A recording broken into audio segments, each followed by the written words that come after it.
Lord Ripon का पूरा नाम जॉर्ज फ्रेडरिक सैमुअल रॉबिन्सन था।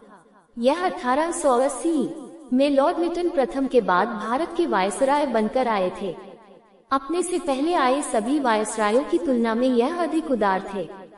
लॉर्ड रिपन के समय में भारत एक तरफ धार्मिक, सामाजिक, राजनीतिक जागरण की स्थिति से गुजर रहा था, वहीं दूसरी ओर लिटन प्रथम के कार्यों से भारतीय जनता कराह रही थी। ग्लैडस्टोन की भांति रिपन का भी राजनीतिक दृष्टिकोण उदार था, जिसके कारण वह लोकप्रिय शासक सिद्ध हुए। अपने सुधार कार्यों के अंतर्गत लॉर्ड रिपन ने सर्वप्रथम समाचार पत्रों की स्वतंत्रता को बहाल करते हुए 1882 में वर्नाक्यूलर प्रेस एक्ट को समाप्त कर दिया। इनके सुधार कार्यों में सर्वाधिक महत्वपूर्ण कार्य था स्थानीय स्वशासन की शुरुआत। इसके अंतर्गत ग्रामीण क्षेत्रों में स्थानीय बोर्ड बनाए गए, जिले में जिला उप विभाग, तहसील बोर्ड बनाने की योजना बनी। नगरों में नगर पालिका का गठन किया गया एवं इन्हें कार्य करने की स्वतंत्रता एवं आय प्राप्त करने के साधन उपलब्ध कराए गए। इन संस्थाओं में गैर सरकारी लोगों की अधिक भागीदारी निश्चित की गई। प्रथम जनगणना 1872 में नेहरू के शासनकाल में शुरू हुई, किंतु रिपन के शासनकाल में 1881 में नियमित जनगणना की शुरुआत हुई। तब से लेकर अब तक प्रत्येक 10 वर्ष के अंतराल पर जनगणना की जाती है। प्रथम फैक्ट्री अधिनियम 1881 रिपन द्वारा ही लाया गया। अधिनियम के अंतर्गत यह व्यवस्था की गई कि जिस कारखाने में 100 से अधिक श्रमिक कार्य करते हैं, वहां पर 7 वर्ष से कम आयु के बच्चे काम नहीं कर सकेंगे।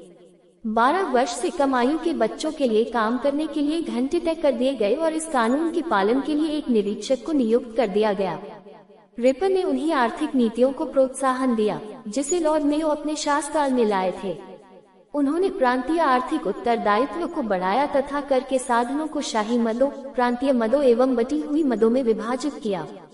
लॉर्ड रिपन के शैक्षिकी सुधारों के अंतर्गत विलियम हंट के नेतृत्व में एक आयोग को गठित किया गया।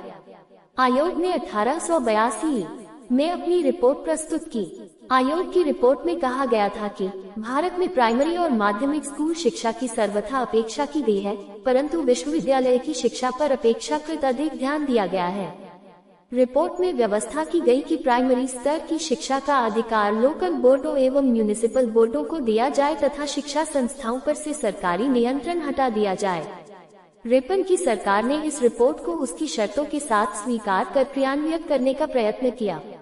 1881 में ही भारतीय कारखानों के श्रमिकों की स्थिति सुधारने के लिए एक कानून बना, जिसके द्वारा नाबालिग बालकों की सुरक्षा हेतु अनेक कार्य के घंटों के निर्धारण एवं खतरनाक मशीनों के चारों ओर बचाव हेतु समुचित रक्षा व्यवस्था तथा निरीक्षकों की नियुक्ति का प्रावधान किया गया।